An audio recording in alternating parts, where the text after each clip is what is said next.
Hello guys, welcome to the video. So in this video, we are going to discuss our question, prime factorization of a number. So let's first understand our question. So we are given a number n as our input and we are required to display the prime factorization of the number from smallest to the largest. Okay, so let's see our sample input and output. Okay, let's understand our question better. So let's say our sample input is our n is equal to 1440.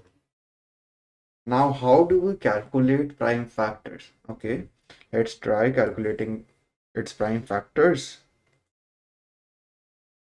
right? So for n1440.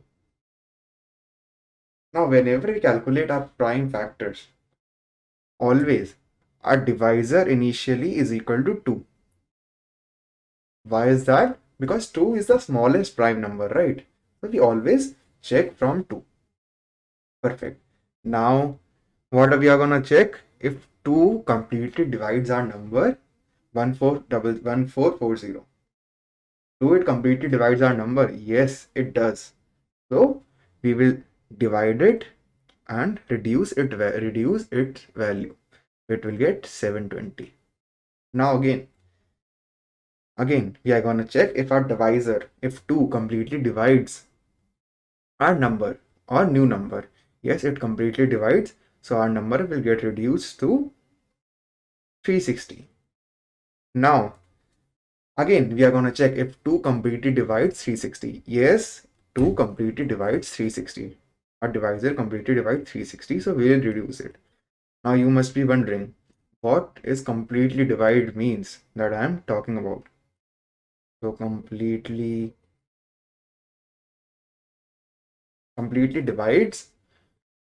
Yeah. So what completely divide means? If we divides our number, if we calculate remainder of a number, so n modulus divisor, because we use modulus. And if our remainder is equal to 0.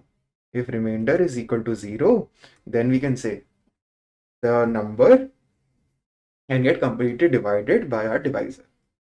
Alright. So again, we are going to check if our divisor completely divides our latest number.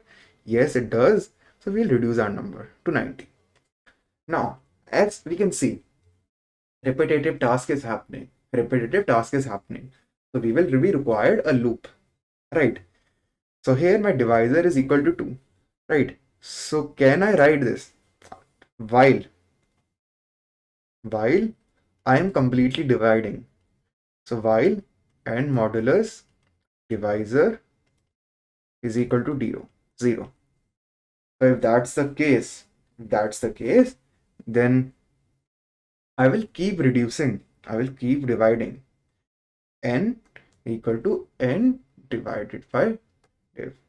Right? Okay. And simply as per the output, I will print my divisor. So here I will print my divisor. So of course this is perfect. Now let's see more. So here n2 completely divides 90. Yes, it can. So our number will get reduced to 45. Now important part, focus. So here we will check if our divisor can completely divide 45. But can it completely divide 45? No, it cannot. So in this case, if it cannot completely divide a number, then we are gonna increase that divisor.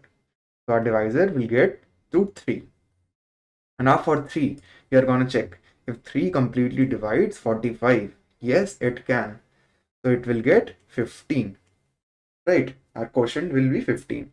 Now again, we are gonna check if 3 completely divides 15. Yes, 3 completely divides.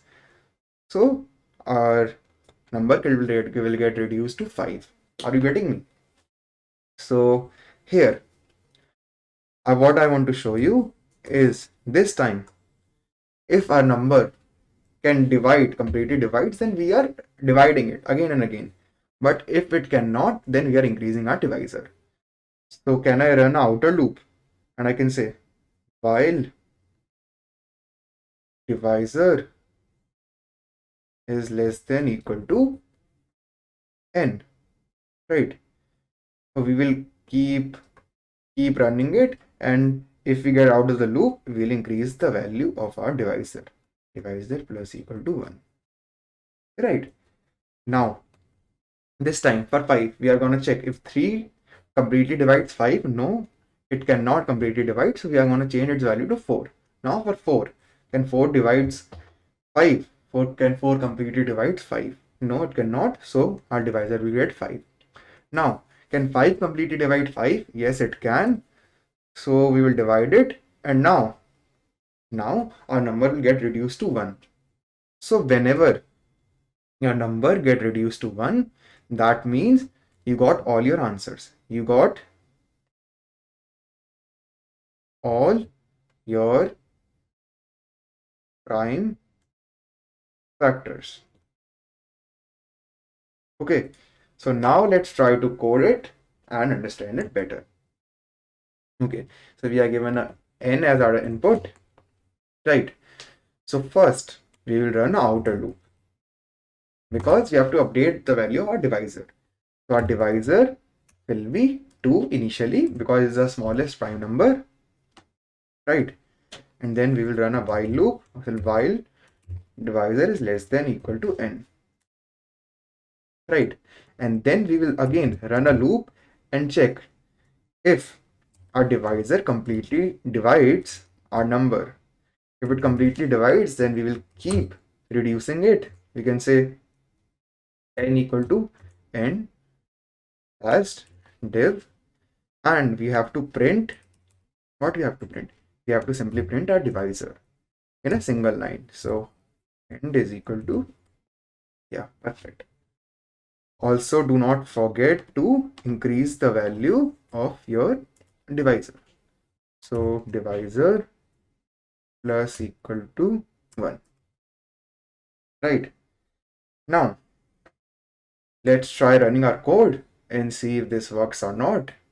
I run my code, accepted. Now, what's the catch here? Okay, our code is completely running, but think about it. Can we optimize our code? So here, if our number is 1440, a number is 1440. So there is a potential chance that we run our loop from 2 till 1440, right? As we can see, many operation is happening. So can we optimize it? What our task is to optimize. So what? How can we optimize this? So think about the approach that we did in our prime numbers question. So what we are going to do? For example, our number is 36. So this time instead of running our loop till 36, can we do something like we will divide it till the square root of 36, right? And the square root of 36 is 6. So here we will check the number till 6 starting from 2. So it will get 2, 18, 2, 9, 3, 3 and 3, 3, 1. So this is a simple optimization that we are going to do. So can I say square of our divisor is less than equal to n. So till then we will run our loop. Now I want to show you a case where this will not work. So for example, let's say I will write here first case to handle. What is the case that we have to handle? So let's say the number is 46. Okay, so for 46 we want to calculate the prime factors. Okay, so 46. So first we'll divide it by 2 and we are going to get 23.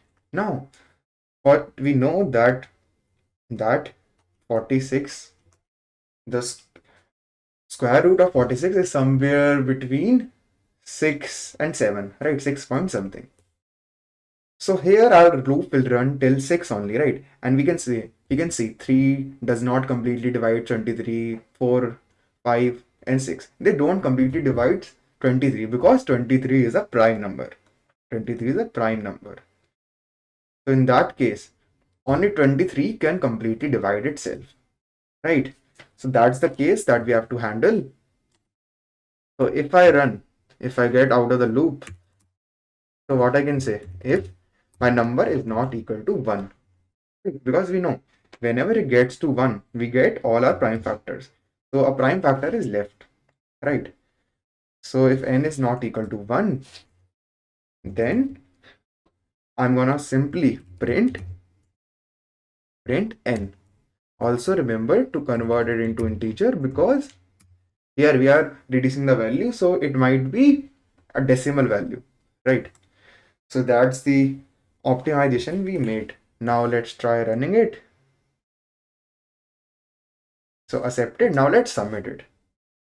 Okay, I think we have to log in it again, no problem.